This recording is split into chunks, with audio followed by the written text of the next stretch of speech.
Perkenalkan, nama saya Andini Ratika. Saya akan mempresentasikan tentang pengenalan komputer. Yang pertama itu definisi dan sejarah komputer. Pengertian komputer. Kehidupan manusia saat ini tampaknya sudah tidak dapat lagi dilepaskan dari teknologi, khususnya komputer. Bahkan, banyak peralatan yang berbasis komputer saat ini yang umumnya digunakan dan dimiliki oleh masyarakat. Yang misalnya personal data system PDA, global system system GPS, mobiler komputer, desktop, laptop, mobile phone, HP, translator, dan sebagainya. Komputer atau komputer diambil dari bahasa Latin yang berarti menghitung. Komputer atau account. Kata komputer semula digunakan untuk menggambarkan orang yang pekerjaannya melakukan perhitungan aritmetika dengan atau tanpa alat bantu. Tetapi arti kata ini kemudian dipindahkan kepada mesin itu sendiri. Ya, selanjutnya yaitu beberapa pakar dan penelitian memiliki pengertian tersendiri dalam komputer, diantaranya sebagai berikut. Yang pertama yaitu Robert Hartwismer dalam buku Komputer Annual. Komputer adalah suatu alat elektronik yang mampu melakukan beberapa tugas seperti menerima input, memproses input tadi sesuai dengan programnya, menyimpan perintah-perintah dan hasil pengolahan, serta menyediakan output dalam bentuk informasi.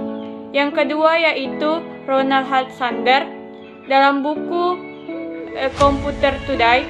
Komputer adalah sistem elektronik untuk memanipulasi data yang cepat dan tepat serta dirancang dan diorganisasikan supaya secara otomatis menerima dan menyimpan data input, memprosesnya dan menghasilkan output di bawah pengawasannya.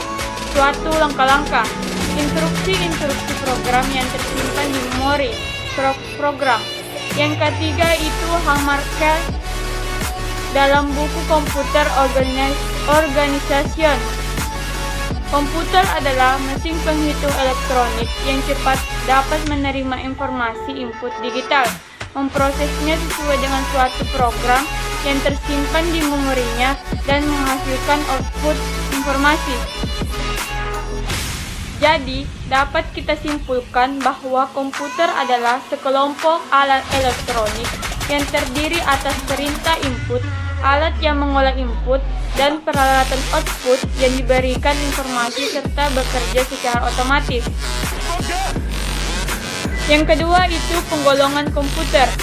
Literatur terbaru menggolongkan komputer berdasarkan 4 hal, yaitu data yang diolah, penggunaan, bentuk dan ukuran, serta generasinya. Yang pertama itu data yang diolah. A. Komputer analog. Komputer analog digunakan untuk mengolah data kuantitatif, bekerja secara kontinus, dan membuka data yang berbentuk angka, tetapi dalam bentuk fisik dan paralel. Biasanya tidak memerlukan bahasa perantara, contohnya komputer yang digunakan untuk mengatur suhu, kecepatan suara, dan voltase listrik. B. Komputer digital.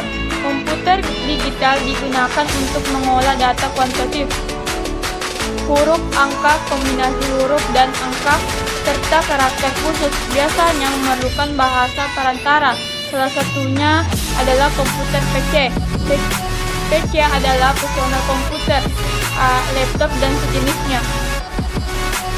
C. Komputer hybrid. Komputer hybrid merupakan kombinasi antara komputer analog dan komputer digital, misalnya facsimile. 2. Penggunaan. A.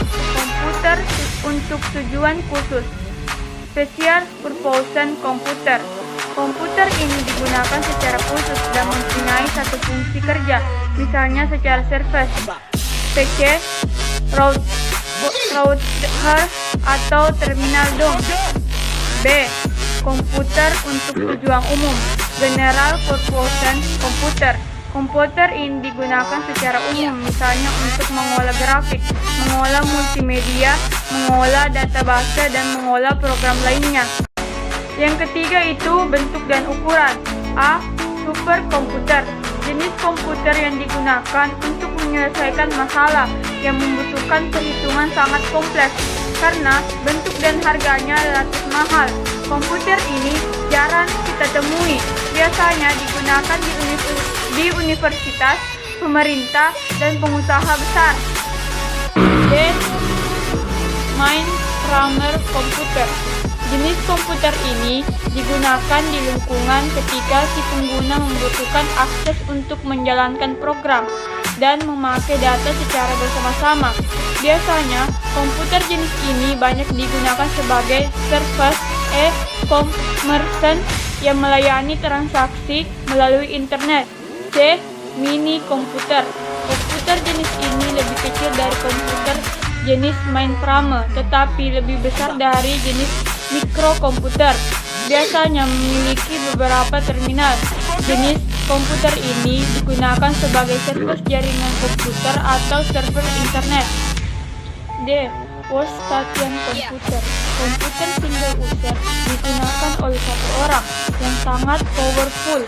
Biasanya digunakan untuk aplikasi komputer yang membutuhkan perhitungan kompleks dan pekerjaan yang berat, misalnya pembuatan animasi komputer. E. Mikrokomputer atau personal komputer PC. Jenis komputer pribadi yang digunakan oleh satu orang yang kinerjanya bergantung pada kebutuhan. Jenis komputer ini mencakup desktop komputer, laptop, PDA. 4. Generasi. Alasan yang mendukung adalah kemampuan dari mikroprosesor jauh di atas IC chip, sedangkan yang menolak mengatakan bahwa konsep dasar mikroprosesor masih sama dan itu hanya merupakan peningkatan dari kemampuan dari IC chip belakang. Dengan demikian, pada saat ini ada yang berpendapat bahwa kita sudah memasuki komputer generasi keempat dan bahkan kelima, tetapi ada juga yang masih berpendapat bahwa kita belum beranjak dari generasi ketiga. 1. Generasi pertama di tahun 1946 sampai 1959. Tabung hampa udara sebagai penguat sinyal merupakan ciri khas komputer generasi pertama. Pada awalnya, tabung hampa udara vacuum tube digunakan sebagai komponen penguat sinyal. Bahan bakunya terdiri dari kaca sehingga banyak memiliki kelemahan seperti mudah pecah dan mudah menyalurkan panas. Panas ini perlu dinetralisir oleh komponen lain yang berfungsi sebagai pendingin. Pada tahun 1946, inisial komputer elektronik pertama di dunia yang mempunyai bobot sebesar 30 ton, panjang 30 m dan tinggi 2,4 m dan membutuhkan daya listrik 174 kW. Pada tahun 1953, IBM 701 komputer komersial berukuran besar. Komputer generasi pertama yang paling populer, adapun ciri-cirinya. Yang pertama itu switch-nya menggunakan vacuum tube. Yang kedua, program dibuat dengan bahasa mesin assemblage. Ukuran fisik komputer sangat besar, cepat panas, proses kurang cepat, kapasitasnya penyimpanan kecil, memerlukan daya listrik yang sangat besar, orientasi pada aplikasi bisnis. Yang kedua itu generasi kedua pada tahun 1959 sampai 1964. Transistor merupakan ciri khas komputer generasi kedua. Bahan bakunya terdiri atas 3 lapis, yaitu basis, kolektor, dan emitter. Transistor merupakan singkatan dari transfer resistor, yang berarti dengan mempengaruhi daya tahan antara 2 dari 3 lapisan. Maka daya resistor yang ada pada lapisan berikut dapat pula dipengaruhi. Dengan demikian, fungsi transistor adalah sebagai penguat sinyal. Sebagai komponen padat, transistor mempunyai banyak keunggulan seperti misalnya tidak mudah pecah, tidak mudah menyalurkan panas, dan dengan demikian komputer yang ada menjadi lebih kecil dan lebih murah. Yang pertama itu komputer yang paling banyak digunakan pada generasi kedua ini adalah IBM 401 untuk aplikasi bisnis, IBM 1602 dan IBM 94 untuk aplikasi teknik. Adapun ciri khasnya yaitu sirkuitnya berupa transistor. Program dapat dibuat dengan bahasa tingkat tinggi, Solvable Portal Algol. Kapasitas memorinya utamanya sudah cukup besar. Proses operasi sudah cepat, membutuhkan lebih sedikit daya listrik, berorientasi pada bisnis dan teknik. 3. Generasi ketiga. Pada tahun 1964 sampai 1970. Pada tahun 1904, IBM S/360 untuk komputer generasi ketiga pertama kali digunakan untuk aplikasi bisnis dan teknik. Adapun pada tahun 1969, Nova dikembangkan oleh Data General Corporation, komputer mini 16 bit pertama. Adapun ciri-cirinya, menggunakan IC Integral Circuit, memproses lebih cepat, kapasitas memori lebih besar lagi, menggunakan listrik lebih hemat, bentuk fisik lebih kecil, banyak berbunculan aplikasi prosesor. 4. Generasi keempat. Pada tahun 1970 sampai 1990, komputer generasi keempat memiliki ciri bahwa komponen yang digunakan sudah beribu-ribu ICE, Integer Circuit, yang dijadikan dalam sebuah chip yang disebut dengan Large Stellar Integration, atau disebut juga dengan Bipolar Large Stellar Integration. Juga telah dikembangkan mikroprosesor dan semikondutron yang berbentuk chip untuk memori komputer. Komputer generasi ini antara lain IBM 370, komputer untuk komersial yang dinamakan Train 1, Apple 1, Apple 2, komputer IBM PC yang pertama, Pentium 2,